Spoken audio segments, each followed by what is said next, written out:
Welcome everybody to this wonderful session on investing in innovative initiatives for climate change. My name is Marieke Gaanders and I'm super pleased to be here with three wonderful men, if I may say. So I'm going to briefly introduce you to them, and then I will start guiding the conversation that we will have together, and there will be ample room for questions from you, from the audience. So feel free to bring in questions in the chat, and then during the conversation, we will be able to respond to your questions. So I'm extremely pleased to be here with Piet Koolruit, who is an impact investor, but much more than that, and the founder of Impact Capital. He will briefly present himself in a minute. We're here with David van Rijbroek. He's a well-known author in Belgium, but also even, I think more internationally, and one of the founders of the G1000. And we're here with Marty Smits, I have to say, who is the president of the board of Friends of the Earth in Netherlands, or Milieudefensie. They just had the wonderful court ruling against Shell, and Marty will tell all about it later. But the idea of this session is that we're going to discuss together in this group, but also hopefully with some of you, how we can speed up the climate transition. So there's all kinds of ways to invest in climate tech or in clean tech or in other wonderful projects, but what else is needed to really make this transition happening? And Piet, maybe if I may, I would love to start with you, because I think you can in a wonderful way explain your mission and your personal mission, and that is also a bit of red thread. I even wore my red pulley for that, but it's the red thread in the conversation that we're having today. So if I may, I would love to invite you to briefly introduce yourself and maybe explain a little bit more about your mission and your personal drive, which is a beautiful entry point for our dialogue.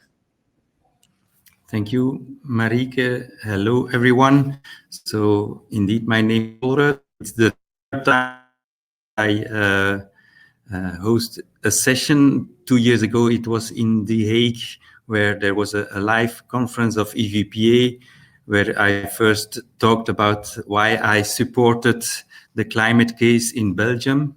Last year, it was an online conference where I supported I explained why I supported the G1000 as a more deliberative process in democracy that is needed to really fight polarization. And so I will tell briefly my story again, how I became, in fact, a supporter of those innovative initiatives in fighting climate change. I'm a next gen in a family business in Belgium. An architect, I will tell the story that I started renovating supermarkets and making them more energy efficient. But coming from next gen architect, I decided to become an impact investor, and I discovered finance first, impact investing, and social first, and I wanted to combine them. And after doing that and seeing that it seems to work, I also added philanthropy to support really the most innovative system-changing initiatives.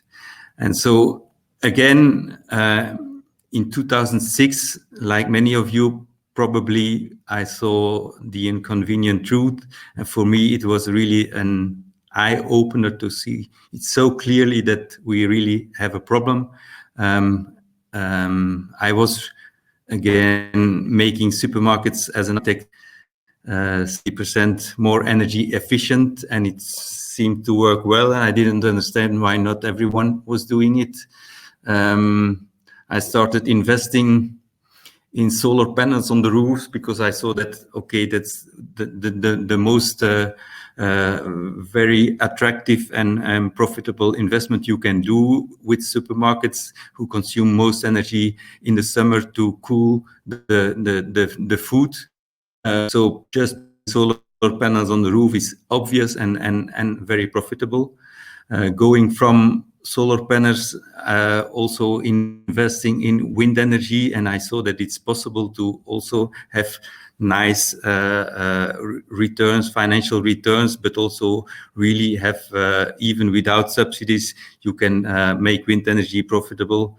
It was more and more difficult to have permits, and maybe we should also go where there are no neighbors complaining about the NIMBY effect or about the noise that windmills make. And then we started investing in offshore wind energy, and also there developed a team that is rather very successful. The team that we launched in 2009 today is working worldwide. We are in Australia and Japan to do this. So all seems very logical and very interesting, and it's working, and it's fighting climate change. I also invested in energy reduction, because as an architect, I saw that, one of the biggest problems is that not the new buildings. That's nice that there are zero emission buildings, but 99% of the building of the current field is very efficient. So I started working as we founded an ESCO, an energy saving company, who makes elderly homes more energy efficient. Also, it seems to be possible to have nice financial returns combined with CO2 reductions of 30-40%. We invested in a startup, a prop tech company, artificial intelligence and machine learning to make office buildings more energy efficient. And there also it seems to work. So there is no reason not to invest more in renewable energy and energy saving investments. So, but coming from the food retail, which was the family business of my family, I also thought it'd be possible to invest in regenerative agriculture. And there also I started supporting some projects, innovative projects in the Netherlands, like Hereboeren, to store carbon, to carbon capture in the way we produce food. I started also planting trees, the Great Green Wall in Africa, in Burkina Faso, and there also it seems to work. So not to multiply those actions, but it's not going fast enough. That was my realization when I met in 2014 this lawyer, Roger Cox, who started the Urgenda climate case in the Netherlands. And in one evening, 1 hour, I decided, okay, we want to replicate it in Belgium. And so can we start climate case, Klimaatzaak, to sue the governments in Belgium? We have 4 governments, and it started in 2014, 1st of December. And it took 4 years to decide in which language the process should take place. And in June this year, we won in Belgium. So there, it's really something that could be really even more changing and system changing than it was before.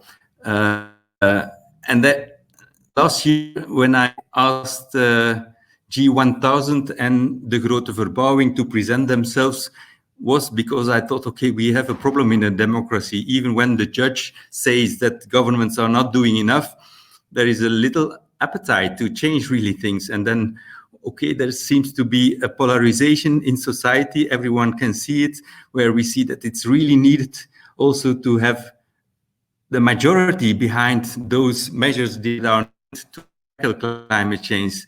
And that's the reason I started supporting G1000, and where I think we can really build a majority of people who are conscious and ready to take the necessary measures.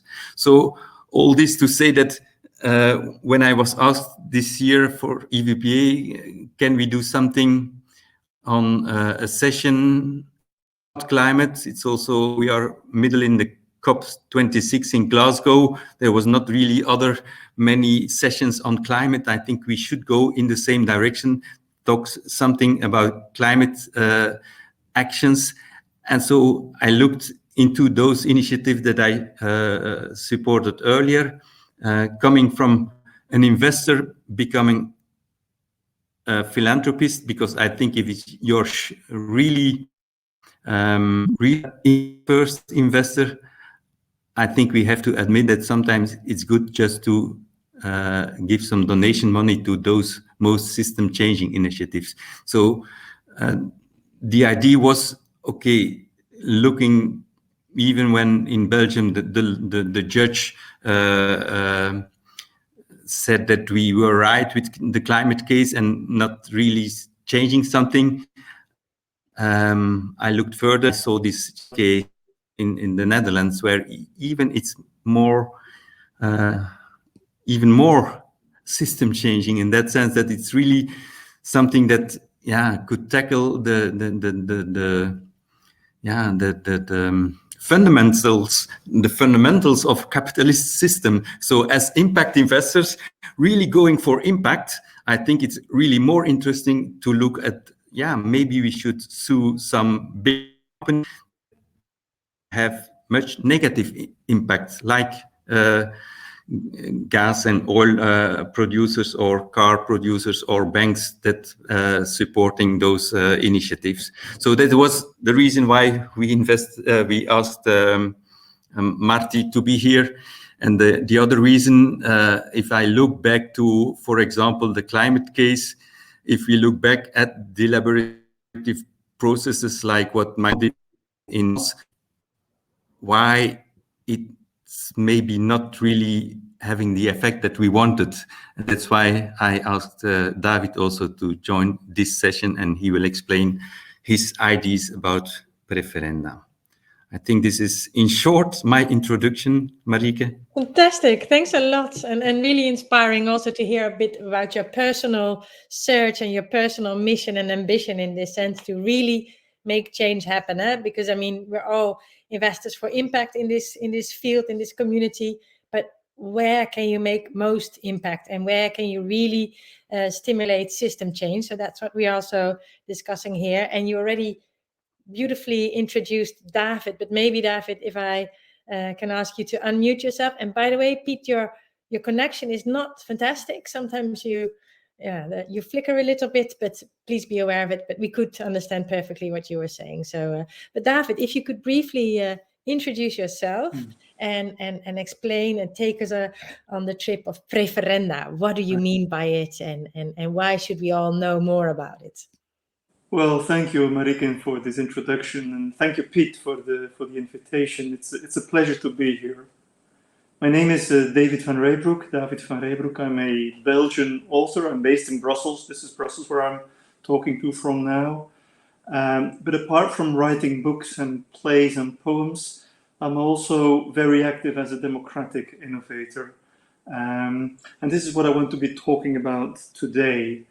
And in fact, in the next couple of minutes, there's actually 3 ideas I would love to share. When it comes to climate policy, this is idea number 1.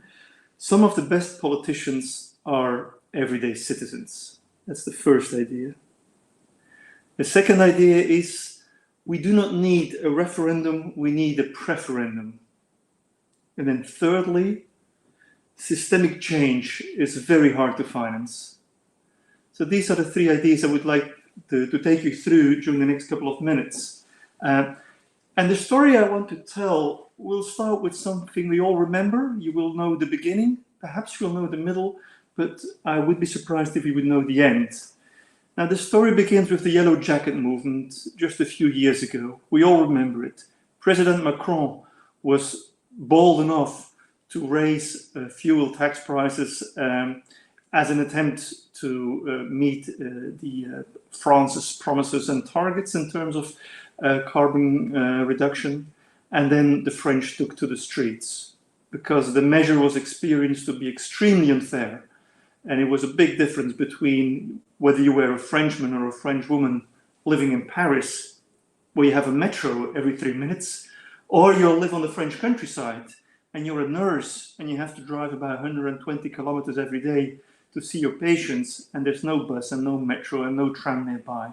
So this rural, peripheral France came to the center, came to the Champs-Élysées and put things on fire. This is what we know. As a result of that, President Macron realized that imposing climate measures upon a nation was old-fashioned, an old-fashioned way of doing politics. And he took inspiration from work that had been done in Ireland. I think Ireland has been one of the most innovative democracies over the past couple of years. And in Ireland, difficult constitutional issues like same-sex marriage and abortion had been solved not by politicians deciding, but by politicians inviting citizens in. The Irish Constitutional Convention of the past couple of years has been working with random samples of everyday Irish citizens coming together for a number of weekends in a hotel in Dublin to talk to each other, to learn about the topic, to invite experts, to learn even more, and then to come up with some recommendations. And today, I think Ireland is the first country in the world where its constitution has been changed, not once, but twice, thanks to the use of such a citizens' assembly. Because the recommendations of these 99 everyday Irish men and women went to the Parliament. Parliament organized a referendum, and at the end of the day, same-sex marriage was allowed, and abortion was no longer considered to be unconstitutional under all circumstances. So Macron took inspiration from that, and he created what he called La Convention Citoyenne pour le Climat, the Citizens' Convention for the Climate. This was a random sample of 150 French citizens from all walks of life.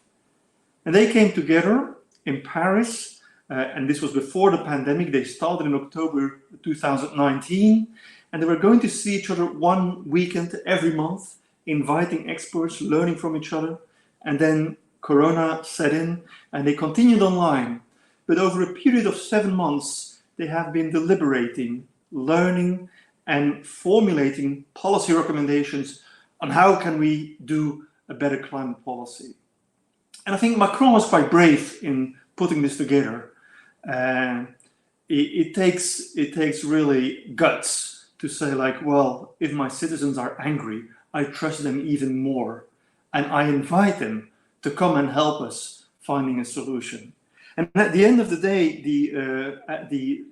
the ceremony where the final report was handed over to President Macron, there was a package of 149 policy recommendations on tackling climate change. And to my knowledge, this was the most coherent, the most ambitious, the boldest package of policy recommendations ever made in the French context. And you can go online, you can check all the measures, but it's really a coherent package of ideas. So this was, and Macron was quite happy. You could see he was quite happy, and he had promised that he was going to transfer these recommendations sans filtre, without any filter, unfiltered, to the relevant authorities. Now, this is the middle part of the story. This is the story where you say, like, okay, from the Yellow Vest movement, where people are shouting, you bring them together in a room and they're talking to each other, and they actually come up with pretty good ideas. Now, the end is a bit sad. 149 recommendations. Let's do some little mathematics. Macron could use 3 jokers. He took 3 out, which he didn't like himself. That made 146. Then the relevant authorities started having a look at them and started to water them down. 55 of them were watered down in a much weaker version. 75 recommendations were blatantly rejected. At the end of the day, only 15 recommendations were implemented without filter. So what started off as a very promising way to do democracy in a new way became an immense disappointment for the 150 people who had been participating, but even for French people outside. The French took to the streets. Well, they do this quite often, we know that. But it took to the streets to defend the work that other citizens had been doing, which was pretty extraordinary.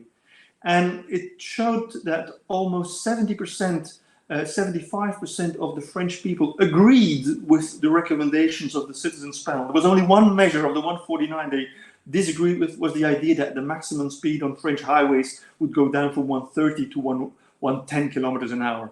But by and large, the ideas were accepted. And now here is the story that I want to continue, or the bit that I would like to add. What would have happened if Macron had not given this package of recommendation to his administration, to his government, to his parliament? What would have happened if he would have given this to the French citizens as a whole? And this is where the idea of a preferendum comes in. A referendum is a bit of a blunt instrument. You say yes or no on a question that politicians have been formulating. Not always ideal. Just suffice to remind us of Brexit. A preferendum is a rich referendum. It's a smart referendum.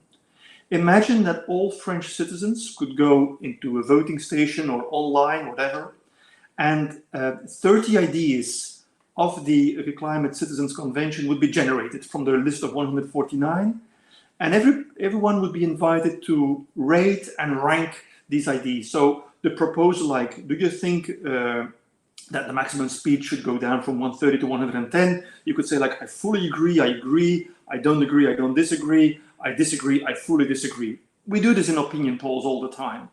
And at the end of the day, you have these 30 ideas, and you can even highlight the 4 or 5 of them that are for you the most important ones. Imagine that Macron would have done this.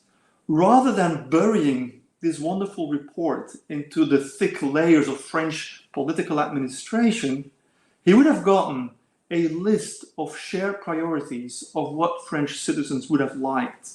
So the preferendum is a wonderful tool for aggregating individual preferences into collective priorities. And then the third point, and I'll be very short here, the G1000 is helping authorities with democratic innovation. We're picking up speed very much, but it's not easy. Systemic change is hard to fund. It's quite hard. We're talking about a meta level, not on particular decisions, but on how do we decide, and that is a real challenge. And I'll stop there. Thank you so much. Thank you so much, David. Really wonderful, and I'm quaking with questions, but let me first also introduce our last speaker, Marty Smits. As I said, he's the chair of the board of Friends of the Earth Netherlands, so Milieudefensie. And Marty, maybe you can explain a bit more about how you, as Milieudefensie, are working on system change, and maybe dive into the Shell case, possibly, as most people will know that one. Okay, so I'm Marty Smits. I'm actually myself an impact entrepreneur who got frustrated with empty roofs on supermarkets and decided that we're just going to put the solar panels up ourselves. So we have a business in South Africa to bring very cheap power to people that can't afford to invest themselves. As an evening job, I'm the chair of Milieudefensie. Milieudefensie was founded 50 years ago after the Club of Rome issued this report by worried scientists and scientists who immediately came to the conclusion that the systemic change that was required would only happen if society would be mobilized. So actually they created the Dutch vereniging of now more than 100,000 people that come together to do change themselves and to change the system. And we, about 6 years ago, focused our strategy completely on what we call climate justice, in klimaatrechtvaardigheid in the Netherlands, which is important because it has a number of elements. It's not only that we need to get to 1.5 degrees, but also we need to do that in a way where everybody can participate. We need to do it in a way where the polluter pays, and we need to do it in a way where the broadest shoulders carry the heaviest burden, which translated also in a societal engagement method, which basically said we will always focus on front runners, as our belief is, our theory of change is that there's 1 to 3% of population that can mobilize behind an idea and then actually create a new norm, a new idea that is accepted broadly. And we did not only mobilize front-running individuals, we also from the start said climate action will fall or will fail because if we don't manage it very deliberately, the burden will always fall on the least mobile part of society, on the poorest people who can invest the least. So we need to actually be very deliberate about how we organize the change, because if we don't bring in labor unions, if we don't bring in small and medium-sized businesses, then actually it will become a large corporate dominated agenda, because we know that from a policy point of view, large corporates are much better at influencing the agenda than unions and small and medium-sized businesses. So it's a bit institutional approach, but we decided that we needed to build a coalition of the largest unions in the Netherlands, the foundation for small and medium-sized enterprises, and then a broader population. And we, when we looked at what was required, is we had a very lax government, still do in the Netherlands, to be honest. That is good in talk, bad in action. And that's very good in making commitments externally and talking about how everybody should go action, action, action, but then in reality doesn't do a lot. And that one of the biggest blockers to action was actually we have a relatively heavy body of large industries that are actually heavy polluting. So we are, people don't know, but the Netherlands, our emissions are twice the average EU emissions per capita. And we have a lot of green companies, but in reality, we're actually big polluters. So what we've done, we're doing activities focused on bringing solutions, but we're also very active in targeting the worst polluters. Because it's our belief that if we want to allow the front runners to really lead and to go far ahead, they need for us to actually make sure that the laggards follow. We need to cut the tail, because otherwise it becomes just very difficult to compete on costs, and to survive as new entrants against lagging old beasts or corporate beasts. Which led to the Shell court case, which actually followed after the Agenda case with Roger Cox in the Netherlands. We had been playing around, and I say we, and I mean the people in the organization, it wasn't me. We had been playing around with the idea of we want to actually have a case and talk to an individual polluter and hold them to account. And we never knew if that actually would be legally possible. And if we would be, if the climate was ready for it. And after Agenda, which basically said in the vertical relationship between governments and citizens, citizens have a right to actually demand action. And we talked to Roger, said, do you dare to go after Shell with us? So we launched the case against Shell, which is of course it's not as a little David versus Goliath. It's kind of a big thing to take on the largest company in the Netherlands, with deep pockets and budgets that are thousands of times our own budgets.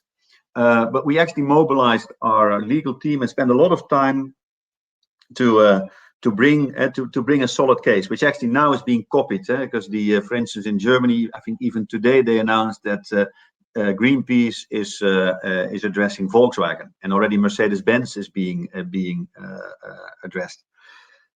All based on the same horizontal legal logic, and I think it's really important because it's horizontal. It actually says that that climate change is real, climate change is dangerous, and it causes material damage, material and human rights damaging damage. It's a problem for citizens and organizations that live in the Netherlands as we speak. And with damage comes a horizontal problem, because basically it's illegal in the Netherlands and in many other countries to knowingly impose damage on another party.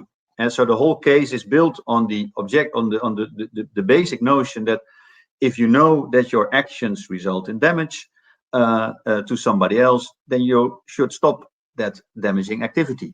And what the judge has done in this court case is actually define what damage is and when damage stops. basically saying the world has agreed to a Paris Agreement, which says 1.5 degrees is all we can take. So that's the norm. The world has also translated that into reduction norms, the 45% by 2030. And because if you're a big emitter, you are part of that problem, then you also have a legal responsibility to actually fix the problem. And then the only norm I can impose is that you actually do what everybody else is doing, which basically means you need to go minus 45% by 2030. And then as a nice added layer, and it's not only about your own emissions, but as a large corporate, as a system player, you're actually also influencing your suppliers and your customers. And we know you cannot dictate what they do. You can dictate what you do yourself, but you're also, we can expect a very serious and material effort of you to get your suppliers and your customers to achieve the same reductions, because as a system player, you have the means to influence.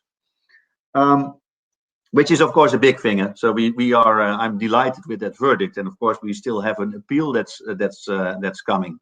But this quite, I think, elaborate verdict also gives us the ammunition to now engage with other large polluters in the Netherlands and basically ask them the simple question, which is: a judge has told a fellow large corporate that they need to be Paris proof.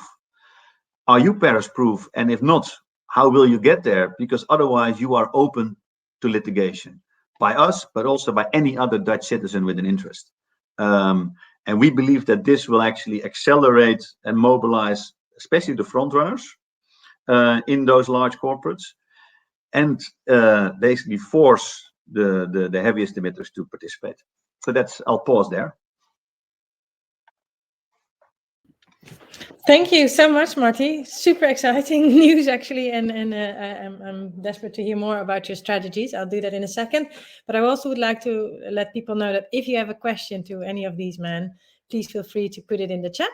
And maybe, first of all, I don't know, maybe David, you have a question for Marty or for Pete or the other way around. And otherwise, I am full of questions. But I just would like to offer you the opportunity to maybe ask some questions to each other, if you have any.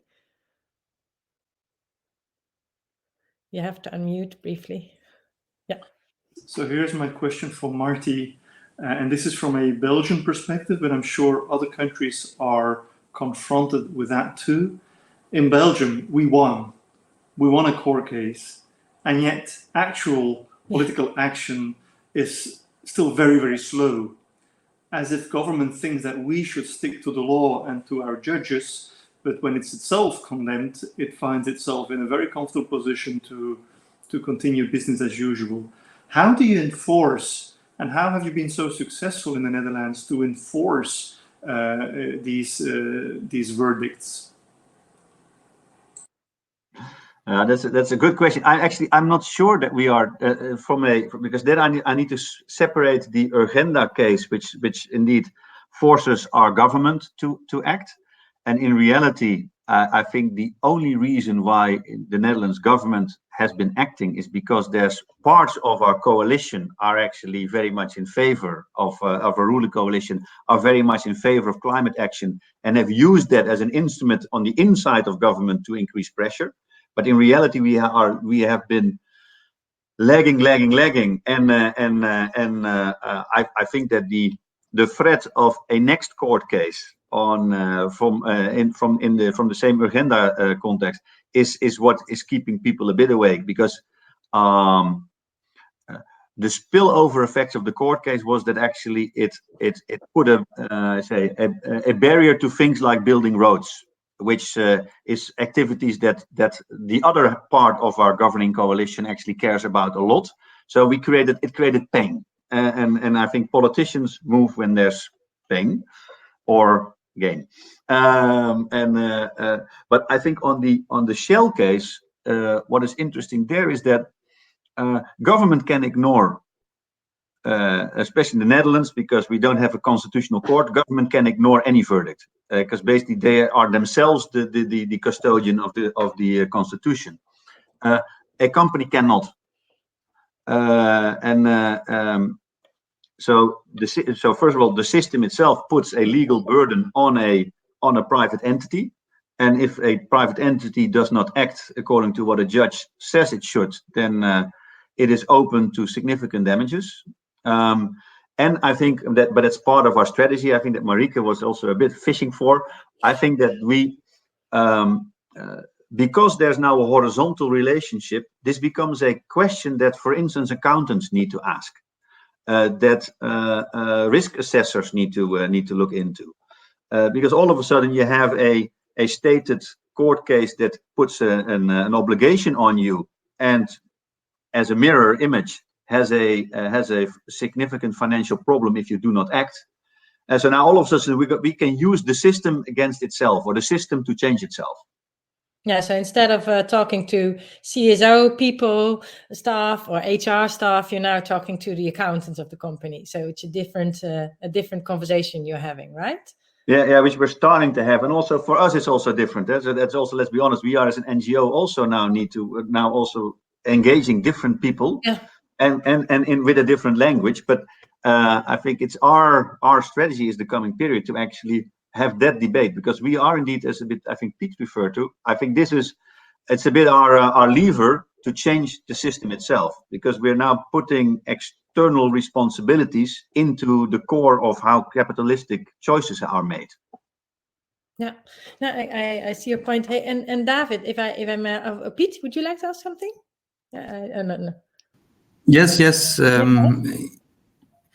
In fact, if I don't know who is exactly in the audience, but I guess it's EVPA members and not members maybe, but I guess it's impact investors, philanthropies, foundations. What can be their role in both of your cases, David and Marty? I was supporting it because I really am a father with 3 children, and I think, okay, for their future, what can I do? And in a kind of panic, I started supporting those initiatives. But I guess many of those big foundations and big impact investors can also play a role. Question? So maybe David, you go first, and then Marty. That was a little bit what I was hinting at the end of my talk. The G1000 Initiative in Belgium, I think, in 2 days we celebrate our 10th anniversary, and I think we've been doing some really innovative work there. But for us, it became very clear that our credibility when talking to politicians largely depended on the question of whether or not we were a company. If we would have become a company, a service provider, we would have had a very different dialogue and a much less egalitarian dialogue than we have now, because then we have something to sell. And today, what we don't sell anything. We give advice and we nudge people. We try to help them. There's a number of politicians, a growing number of politicians that is ready for this, but they don't know how to do it. Now, enthusiasm coupled with amateurism is a bit of a dangerous situation. 10 years ago, when I started doing this work, I was frustrated not seeing any politician taking this on. Now I'm also frustrated because we're not able to help all the people that would need some accompaniment.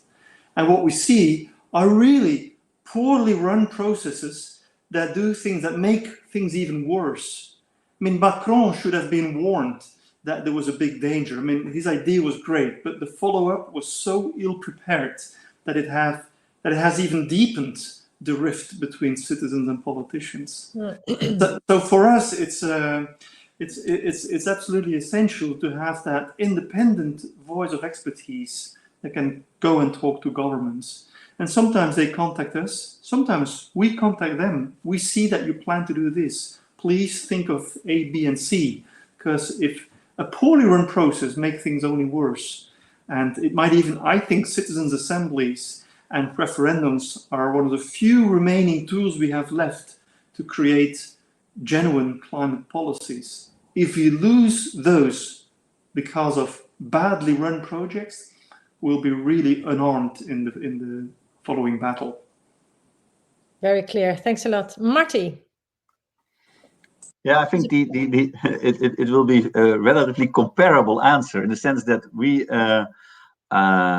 And we're a small NGO, and basically because we have 100,000 members, but we run on a budget of we have 10 million of costs a year in the Netherlands, and with that we were able to afford one law case against the largest company. And so what we are trying to do is, as we don't have time to do them sequentially, just looking at the speed of action that we need.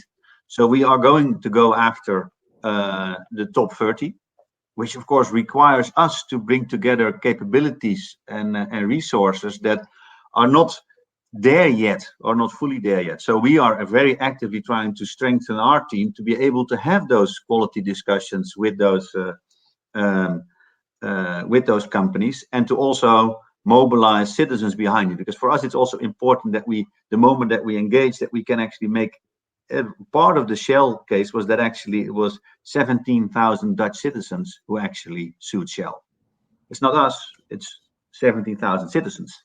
Yeah. And that requires just mobilization. And so if I'm doing my selfish answer as an NGO would be that we believe that we are a very attractive opportunity to invest and get action. I could also add one more thought that's more as a if I take one step back, I think that impact investors have I think typically people, entrepreneurs, tend to shy away from the policy domain.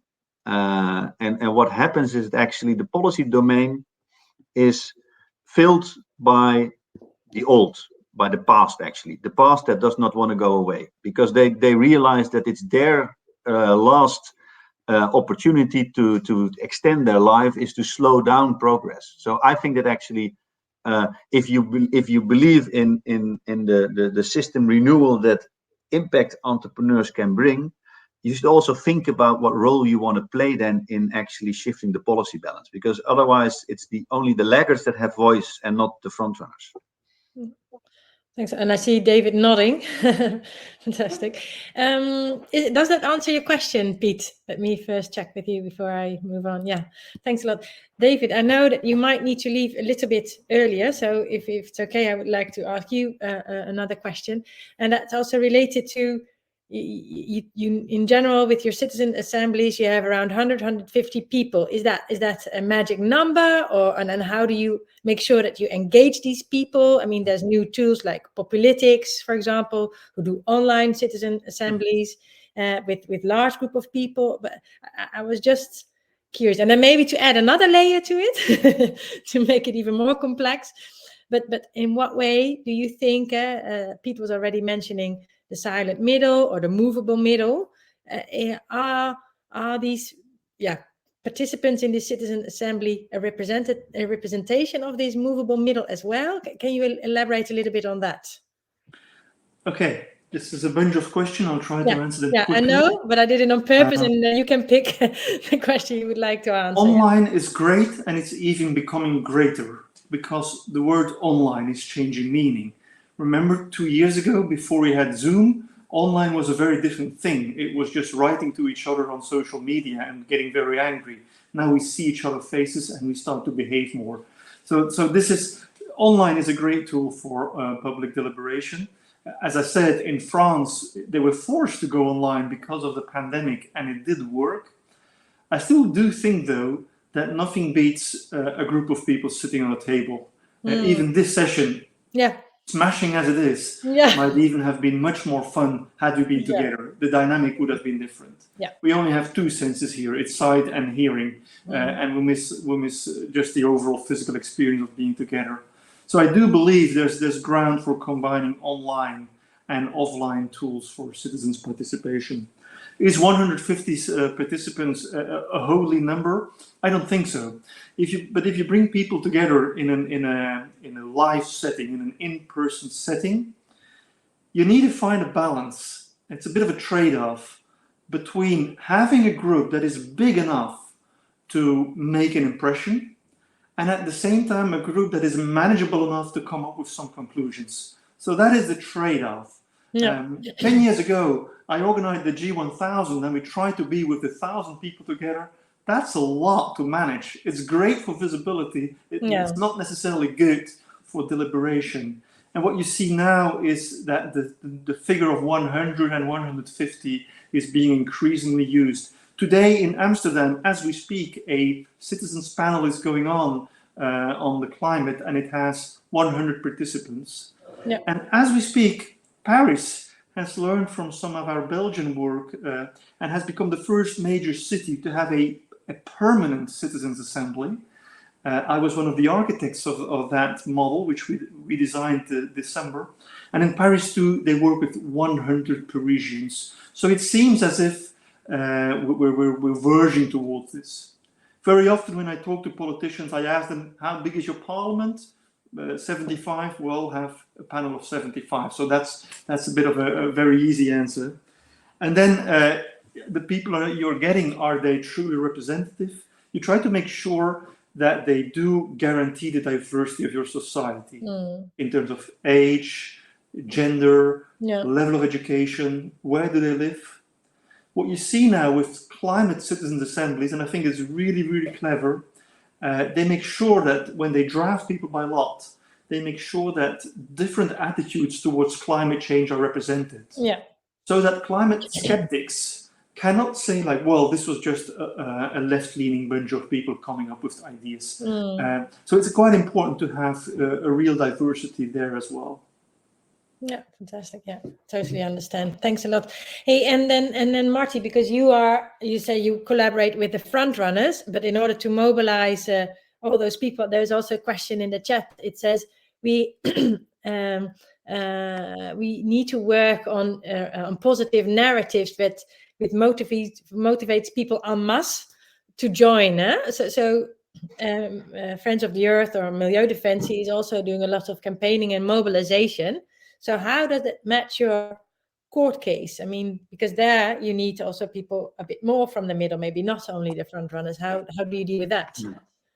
Yeah, I think that it's a very good question, and the challenge is a bit that perhaps, hopefully, we're now at the point where there's sufficient realization of the problem and of the urgency to make that shift. If I look at our last, for instance, we had elections earlier this year, and our objective for the elections was that we wanted to make sure that climate justice and the principles I just talked about would become part of the stated policy of the new government. Now we're going to see if that happens, but at least climate justice was part of a number of the pamphlets of a number of the parties, also parties that are now involved in the negotiations. And to get there, if we're honest, we had an urgency campaign, because it was a campaign with people getting their feet wet and wondering and being asked by kids why this was still happening, which is not so much we need the hopeful narrative of what is possible. I think that what we have always, because the thing is that if the moment that we shift to the solutions, then I'm personally convinced that almost anything that we will do will improve lives of everybody. Because I'll just take my own energy example. We are selling power that's half the price of what the normal power costs. So we're bringing cost savings and it's clean.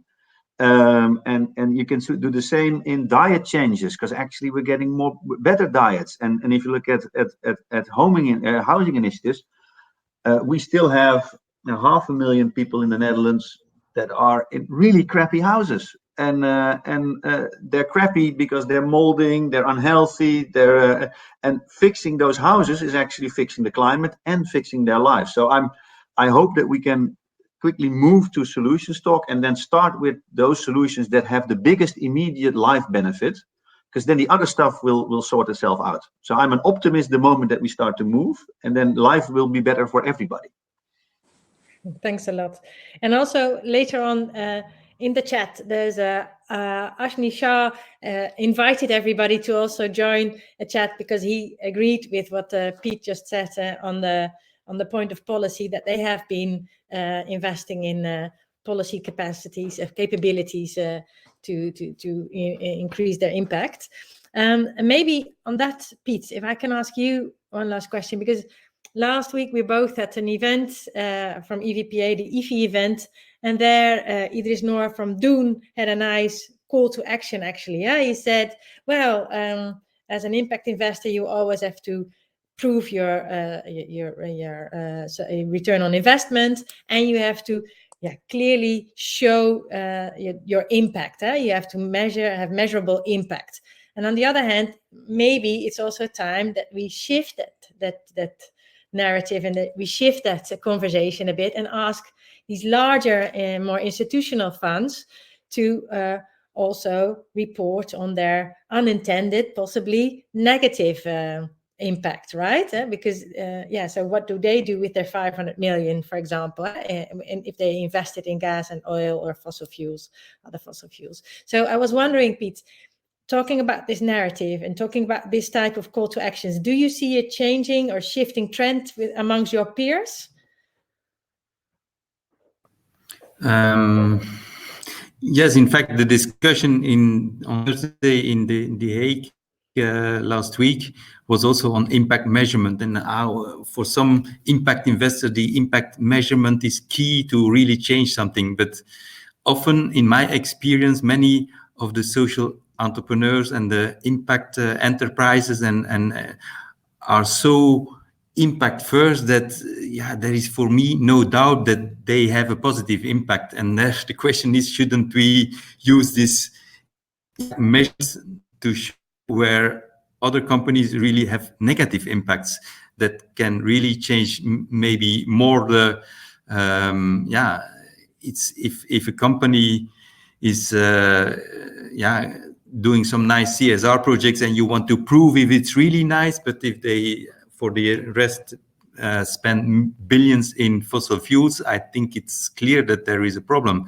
So maybe changing narrative in the impact measurement more for traditional businesses to show that the negative impact, the side effects are worse or bigger than the positive impact of creating jobs.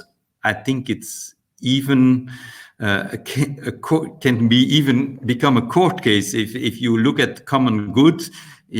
Maybe we too much attention, or judges or legal situation too much attention to private economic rights instead of just societal common good rights, and then it's becoming human rights, and so using human rights to defend also to change our impact investing or our investing narrative is really key, in my opinion. No, I think so as well. Hey, and Marty, so you already mentioned that you with your court case you have shared a sort of how to policy papers, how to do that, and shared it already at COP. I noticed, but what are some of your next plans? You already mentioned that you may be targeting other organizations, or is there any banks on your list, or do people have to be scared in this community now? I hope so. No, I do hope that there's we are hoping for to be on the agenda, because for us it's the moment that people start to have the actual serious discussion, which involves, by the way, the measurement that Piet talked about, the actual discussion. Are we on path to hitting Paris? Because we have all these corporations in Holland who said, we support Paris, which is meaningless. Everybody supports Paris. But what are you doing? And do you know what you're doing? So we're actually right now, which is more because of the legal flow. In Holland, there's now a law in Parliament on responsible business, international responsible business, and what we're trying to do is to put climate in that, so actually make Paris proof part of that law, and actually we're selling this also, but also telling our corporate context that's the easiest way to get a level playing field. If you're worried about level playing field, because that's always one of the risks, one of the worries that people say they have, then fine, then support the fact that it becomes binding for everybody. and then you're done. And then also we don't need to sue you. You just need to then stick to the law. So we'll see if that actually makes it, and if it's not watered down so far, that still it doesn't help. I think it might make it, but in a watered down version. But then for the rest, we are just getting ready to engage all system relevant large polluters, and those are also financial services players that are funding climate emissions against their own stated ambitions and plans, by the way, because we always have wonderful statements. Yeah. And the discussion will often be, do you know if you're hitting your own statements and your own ambition? And by the way, is your ambition Paris proof? And if it's not, how do you go there? And you need to be fast, because I think one of the things that we're also trying to get across is that we've wasted so much time over the past decades finding reasons not to act, that we're also now in the phase that actually we don't have time to do careful, long, elaborative planning. No, now it's just action mode. And so we are also blunt. We're impatient and blunt if you engage us. Yeah, no, I can imagine. Hey, and Piet, if I may ask you, so you are on this almost personal quest to find these type of initiatives that are game changing. Is there anything that do we reach out to you? How do you, how can we help you in finding these initiatives? Is there a specific lens that you're looking for? If we hear about it, or and then of course not all to you, but to the community. But yeah.